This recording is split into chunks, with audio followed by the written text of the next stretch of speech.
Hi అండి, welcome back to my channel Sudha sweet home. ఎలా ఉన్నారు? అందరూ బాగున్నారా? మరి నేనైతే చాలా బాగున్నాను. మీరు ఎలా ఉన్నారు, ఏం చేస్తున్నారు అనేది నాతో కింద కామెంట్ బాక్స్లో షేర్ చేసుకోండి. ఈరోజు మన రెసిపీ వచ్చేసి అయితే క్రిస్పీ కార్న్. దీన్ని ఈజీగా ఎలా రెడీ చేసుకోవాలో ఈ వీడియోలో తెలుసుకుందాం. సో దీనికోసం ఏంటంటే ముందుగా ఇలా పెద్దగా ఉన్న ఒక బాండిని పెట్టుకొని కార్న్, మీరు ఎంత కార్న్ అయితే తీసుకుంటున్నారో ఆ కార్న్ ములిగేలాగా వాటర్ తీసుకోండి. సో కార్న్ అనేది చూసారు కదా, ఇట్లా ఫ్రీగా మనకి వాటర్లో బాగా ఇది అవ్వాలన్నమాట. సో దీన్ని ఏంటంటే ఇలా ఒక 15 నిమిషాలు చక్కగా బాగా బాయిల్ చేసుకోవాలండి. చూసారా, చక్కగా బాయిల్ అయిపోయాయి.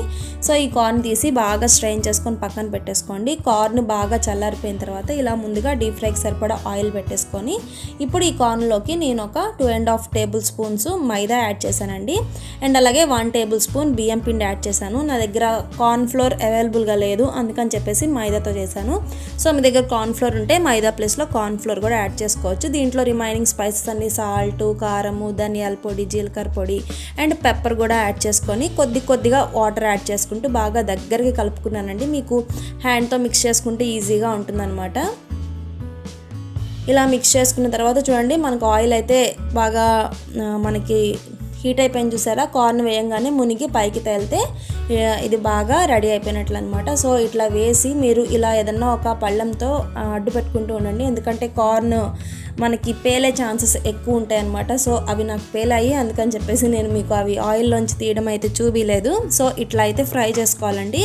ఇలా ఫ్రై చేసుకున్న తర్వాత మళ్ళీ వేరొక బాండిని పెట్టుకొని జస్ట్ 1 టేబుల్ స్పూన్ అయితే ఆయిల్ యాడ్ చేసుకొని ఇట్లా సన్నగా కట్ చేసి పెట్టుకున్న ఆనియన్స్ని, పచ్చిమిర్చి తరుగు అండ్ అలాగే వెల్లుల్లిపాయలు కూడా సన్నగా కట్ చేసుకొని ఫ్రై చేసుకోండి. జస్ట్ ఫ్రై అయితే చాలు. అండ్ కొద్దిగా జీలకర్ర కూడా యాడ్ చేసుకున్నానండి. జీలకర్ర ప్లేస్లో మీ దగ్గర సోంపు ఉంటే సోంపు యాడ్ చేసుకోండి, ఇంకా మంచి ఫ్లేవర్ అయితే వస్తుంది. సో ఇవి ఇలా కొంచెం లైట్గా ఫ్రై అయితే చాలండి, ఎక్కువ ఫ్రై అవ్వాల్సిన అవసరం లేదు. సో నెక్స్ట్ ఏంటంటే మనం ఫ్రై చేసుకున్న కార్న్ యాడ్ చేసుకొని కొంచెం సాల్టు అండ్ స్పైసెస్ అడ్జస్ట్ చేసుకోండి. అండ్ ఇదంతా కూడా ఆప్షనల్ అండి, మీరు ఒకవేళ డీప్ ఫ్రైలో ఎక్కువ వేసేసుకుంటే వేసుకోవాల్సిన అవసరం లేదు. బట్ పెప్పర్ పొడి అయితే ఖచ్చితంగా వేసుకోండి. ఇది పైనుంచి వేసుకునే పెప్పర్ పౌడరు అండ్ అలాగే కొద్దిగా గరం మసాలా వేసాను, మంచి టేస్ట్ అయితే ఇస్తాయి.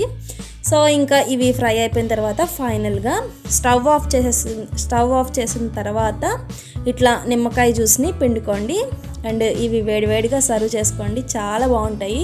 సో మరి ఈరోజు వీడియో అయితే ఇదండి. నచ్చిందా మీ అందరికీ? నచ్చితే ఒక లైక్ ఇవ్వండి, షేర్ చేయండి అండ్ అలాగే సబ్స్క్రైబ్ చేసుకోవడం మర్చిపోవద్దు. మళ్ళీ మరొక మంచి వీడియోతో కలుసుకుందాం. అంతవరకు ఉంటాను మరి, బాయ్.